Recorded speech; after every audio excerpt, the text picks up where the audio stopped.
মা তো বললো নানি আজ আসবে। এর আগে কখনো দেখিনি নানিকে। নানি এলে কত গল্প হবে, কত মজা হবে। সত্যি নানি আসবে তাহলে? আচ্ছা, এটা আমাদের কেমন নানি? আগে তাকে কখনো দেখিনি কেন আমরা? কিভাবে দেখবি? তার অনেক বয়স, সে দূরে কোথাও যায় না। আমাদের দূর সম্পর্কের নানি সে। বাচ্চাদের প্রতি তার ভালোবাসার কারণেই তার এলাকার সবাই তাকে অনেক ভালোবাসতো। আমরা বড় হয়ে যাচ্ছি শুনে সে অত দূর থেকে কষ্ট করে পায়ে হেঁটে আমাদেরকে দেখতে আসছে। বলো কি? তাহলে তো অনেক ভালো হবে। সে কি অনেক গল্প জানে? আমাদেরও কি অনেক গল্প বলে শোনাবে? কেন শোনাবে না? মাকে ওনাকে আগে অনেক গল্প বলে শোনাতো সে। আমাদেরকেও নিশ্চয় শোনাবে তাহলে।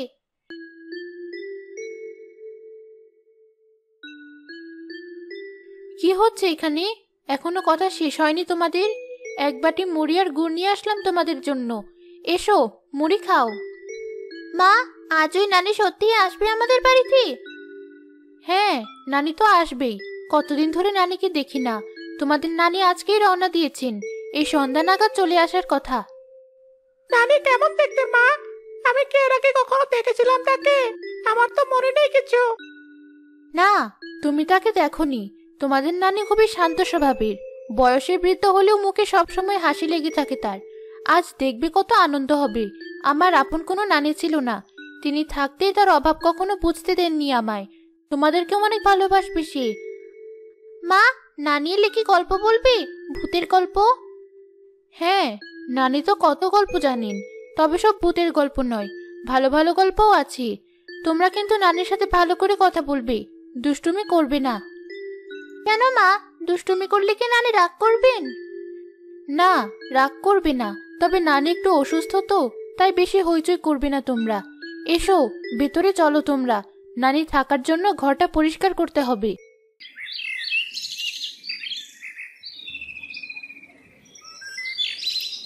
দিনের আলো শেষে গ্রাম জুড়ে নেমে আসে এক মায়াবী সন্ধ্যা।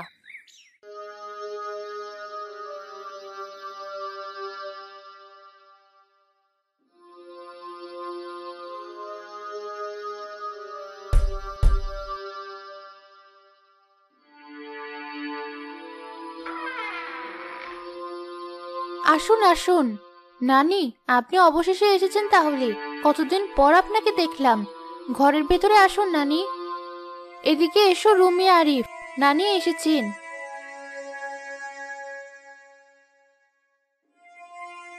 নানি, তুমি কেমন আছো? তোমাকে কেমন যেন দেখাচ্ছে।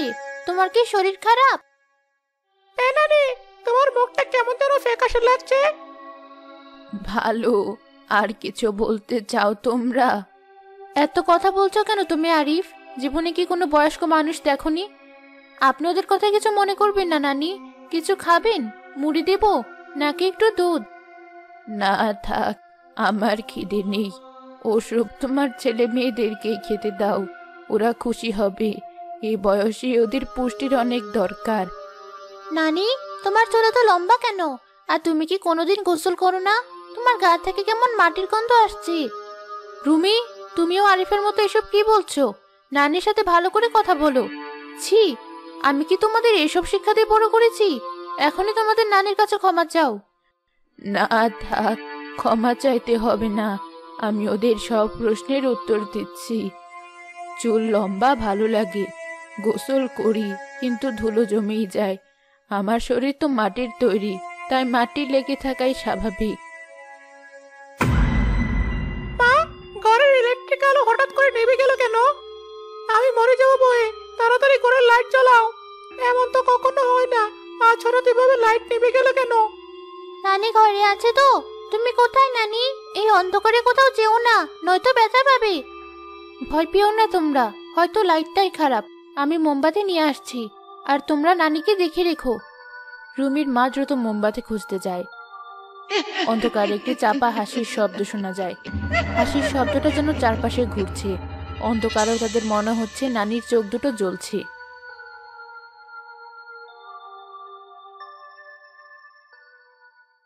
নানি, তুমি কি জাদু জানো? আলো নিভে গেল হঠাৎ কিভাবে? এটা কি তুমি করেছো? জাদু না, শুধু ইচ্ছে। ইচ্ছে করলে সব হয়। এসব আলো নিভানো কোনো ব্যাপার না। কি দিয়ে ইচ্ছে? ভূত দিয়ে? নানি, তুমি কি ভূত পালো? না, আমি কোনো ভূত পারি না। এই হাত দিয়েই আমি সব করতে পারি। আমার এই হাতের ইশারায় অনেক কিছু হয়। সবকিছু কেমন যেন অস্বাভাবিক লাগছে আমার। আমি যে নানিকে চিনতাম সে তো অনেক হাসি খুশি ছিল, কিন্তু এই নানিকে দেখে তো আমার নিজেরই ভয় লাগছে এখন। কেমন অদ্ভুত অদ্ভুত কথা বলছে সে। আগে তো কখনো তাকে এমন কথা বলতে দেখিনি। মনে পড়েছে, আজ বিকেলে গ্রামের সবাই সে গভীর খাতটার পারে ভিড় করেছিল আর বলা বলি করছিল এক অজানা বুড়ির লাশ পাওয়া গেছে সেই খাদে। আমি ভিড়ের মধ্যে থেকে সেই লাশের শাড়ির আঁচলটা দেখেছিলাম শুধু। নানিও সে একই আঁচলে শাড়ি পরে আছে। তবে কি, যাই হোক, আমাকে স্বাভাবিক আচরণ করতে হবে নানির সাথে, যেন সে কিছু সন্দেহ না করে। নানি, তোমার কি খুব তেষ্টা পেয়েছে? জল খাবে নাকি ফলের রস? জল না, অন্য কিছু চাই, মিষ্টি কিছু। কতদিন হয়ে গেছে মিষ্টি কিছু খাই না। এখন মিষ্টি কিছু খেতে পারলে খুব ভালো লাগতো। অন্য কিছু? কি খাবে নানি?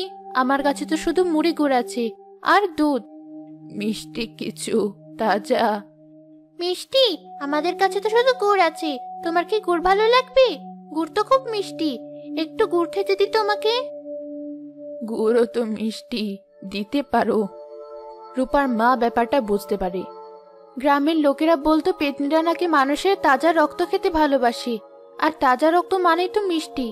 নানি তো মরে গেছেন, তবে এটা কে? শাকচুন্নি? রুমির মা গুড়ের হাড়ি আনতে যায়। ঠিক সেই মুহূর্তে ঘরের বাইরে থেকে একটা কান্নার আওয়াজ ভেসে আসে। আমি ভয় পাচ্ছি। এটা তো রতনের ঘর আওয়াজ, পাশের বাড়ির রতনের। কিন্তু ও তো গত মাসে পুকুরে পানিতে পড়ে মরে গেছে। তাহলে ও আবার এখানে কাঁদছে কিভাবে?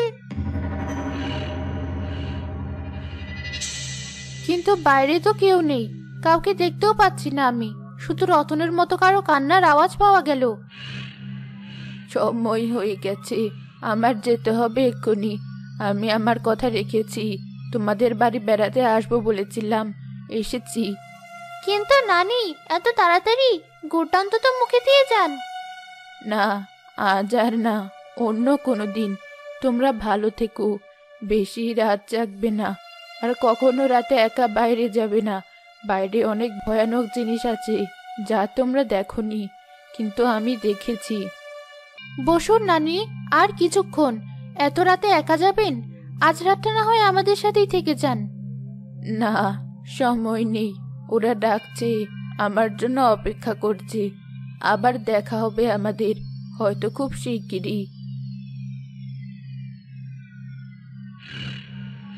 তার ফ্যাকাশে মুখে সেই বিচিত্র হাসিটা তখনও লেগে আছে, কিন্তু এবার হাসির সাথে যেন একটা চাপা লোভ মিশে আছে। রুমির মা দ্রুত দরজা বন্ধ করে দেয়। সে নিশ্চিত হয় তার নানি নয়, অন্য কিছু। গ্রামের দোকানদার মোস্তফা চাচাও নানিকে দেখে ভয়ে দোকান দ্রুত বন্ধ করে দেন। বাবারে বাবা, আজ তো এই মহিলাকে দাপন করলাম আমরা দিনের বেলায়। সে আবার রাতের বেলা হেঁটে কোথায় যাচ্ছে? আজকার কপালে কি আছে কে জানে।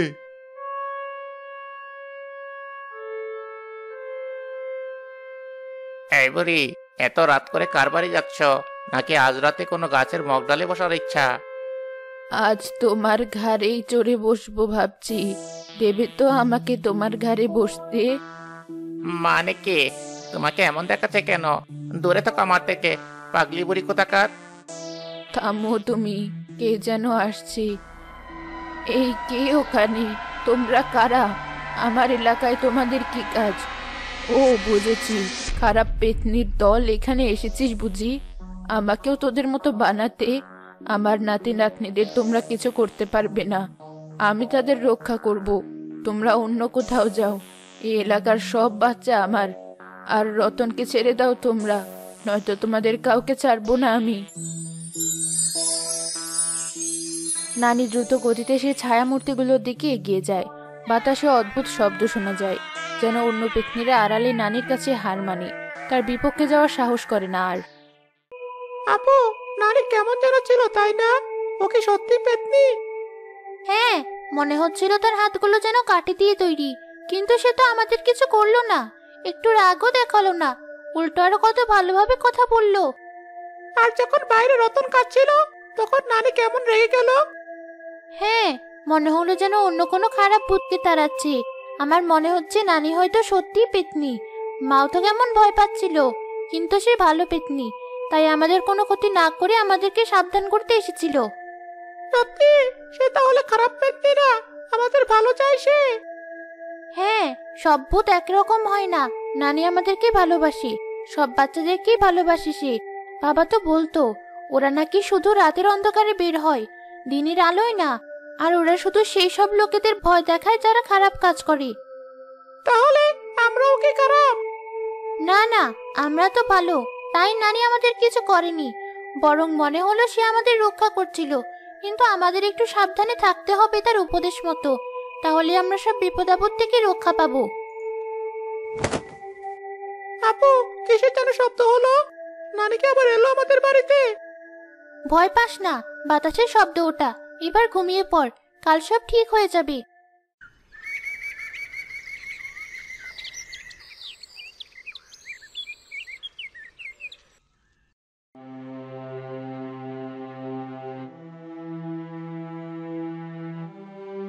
জানো, কাল রাতে নাকি আমবাগানের দিক থেকে একটা কান্না শব্দ এসেছিল। মনে হয় পেতনি এসেছিল কোনো। আরে দেখ, ওসব বাজে কথা। পেতনি টেতনি কিচ্ছু নেই, মনের ভুল। নেই মানে? আমি কাল রাতে এক বুড়িকে দেখেছি। সে কেমন অস্বাভাবিকভাবে হেঁটে যাচ্ছিল, আর তার মুখটাও কেমন যেন ছিল। আমি নিশ্চিত সে আসতো একটা পেতনি। ও হ্যাঁ, কালকেই দিনে খাদে পড়ে মরে যাওয়া এক বুড়িকে খবর দিলাম, আর কাল রাতে সে এসে হাজির। ভেবেছিলাম আমার মনের ভুল হয়তো, কিন্তু এখন তোর কথা শুনে মনে হচ্ছে ঠিকই দেখেছি আমি। সর্বনাশ, তাহলে কি সেটা আসলে মানুষ ছিল না, সত্যি পেতনি ছিল? আরে কি হয়েছে মুস্তাফা চাচা, তোমার মুখ এমন শুকনো কেন? কাল রাতে কি স্বপ্নে ভূত দেখেছো? ভূত? আমি তো কাল রাতে আসল পেতনি দেখেছি। ওই যে আমাদের দাফন করা সেই বুড়িটা, সে তো কাল রাতে ভূত হয়ে এখানে এসেছিল। দেখ, এসব বলছ? আর বুড়ি ভূত হয়ে এসেছিল মানে কি? ওরা সবাই ঠিকই বলছে চাচা। কাল আপনারা যে বুড়িকে খবর দিয়েছিলেন, সে আমাদের নানি ছিল, আমাদের বাসায় বেড়াতে এসেছিল। কাল যে এসেছে সে তো তাহলে অন্য কিছু ছিল। সে পেতনি হলে তো তোমাদের কারো বেঁচে থাকার কথা না। তার রূপ দেখেছো তোমরা? আমিও দেখেছি, কেমন ফ্যাকাশে ছিল, মনে হয় রক্ত খেয়ে এসেছিল, তাই এই অবস্থা। কলিমদ্দি কাকা, তুমি কি বলছো এসব? নানি রক্ত খায় না, সে ভালো, সে খারাপ পেতনি না। হ্যাঁ, নানি খারাপ না, সে তোমাদের সাথে অনেক ভালো ব্যবহার করেছে, বিপদ আপদ থেকে সাবধান থাকতে বলেছে।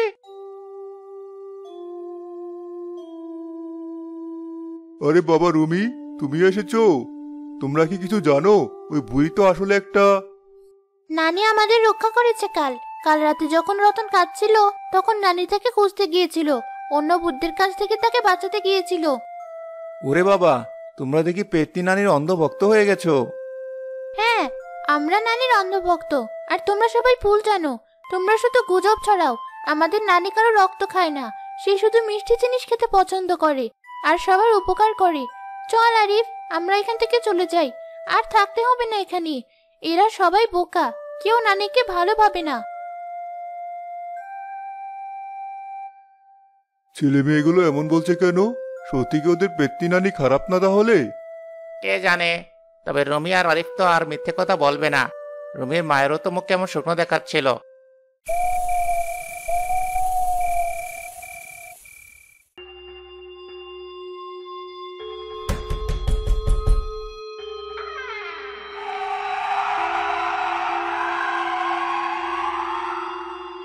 নানি, তুমি কাল রাতে কোথায় গিয়েছিলে? আর রতনী বা কেন কাঁদছিল? কাল রাতে কিছু খারাপ আত্মা এসেছিল, যারা গ্রামের বাচ্চাদের ভয় দেখাচ্ছিল। আমি তাদের তাড়িয়ে দিয়েছি, এখন আর তোমাদের কোনো ভয় নেই। সত্যি? তুমি তাহলে পেতনি না? কিন্তু মা সহ গ্রামের সব লোকেরা তো বলছে তুমি মারা গেছো। পেতনি? কে জানে, হয়তো। আমি আসলে ফাতেমা বিবি নই, আর আমি এখন তোমাদের পেতনি নানি। তোমাদেরকে রক্ষা করবে যে পেতনি। আমি যদি খারাপ আত্মা হতাম, তোমাদের কাছে কি আবার গুড় খেতে আসতাম? তোমাদের রক্তই কি সবচেয়ে মিষ্টি নয়? তাহলে সেটা বাদ দিয়ে গুড় কেন খেতে চাইবো আমি? তুমি খুব ভালো নানি, গ্রামের লোকেরা সবাই ভুল বলে, তারা শুধু ভয় পায় তোমাকে দেখে। ভাবে তুমি সবার রক্ত চুষে খাবে। গ্রামের লোকেরা সব বোঝে না, তারা জানে না রাতের আধারে যারা থাকে তাদেরও মন থাকে। আর কিছু বাঁধন যা মরার পরও ছেড়ে না, বিপদ আপদে সুযোগ পেলেই ছুটে আসে। নানি, আপনি এসেছেন আবার? শরীরটা কেমন লাগছে এখন? ভালো, আজ খুব ভালো লাগছে তোমার ছেলে মেয়েদের সঙ্গ পেয়ে। আমি চলে যাব আবার, তাই তোমাদের সাথে দেখা করতে এলাম। কোথায় যাবেন আবার এত তাড়াতাড়ি? আমার সময় শেষ, এখানে থাকার ঠিক হবে না। আমার আসল কাজ শেষ হয়েছে, আমার নাতি নাতনিরা নিরাপদে আছে। ওই রাতের পর থেকে গ্রামে আর কোনো অদ্ভুত ঘটনা ঘটে না। পেতনি হলেও সে আরিফ আর রুমির একজন ভালো বন্ধু ছিল। গ্রামের লোকেরাও বুঝতে পারে নানি পেতনি হলেও ভালো ছিল, যে গ্রামের সবার উপকার করে গেছে।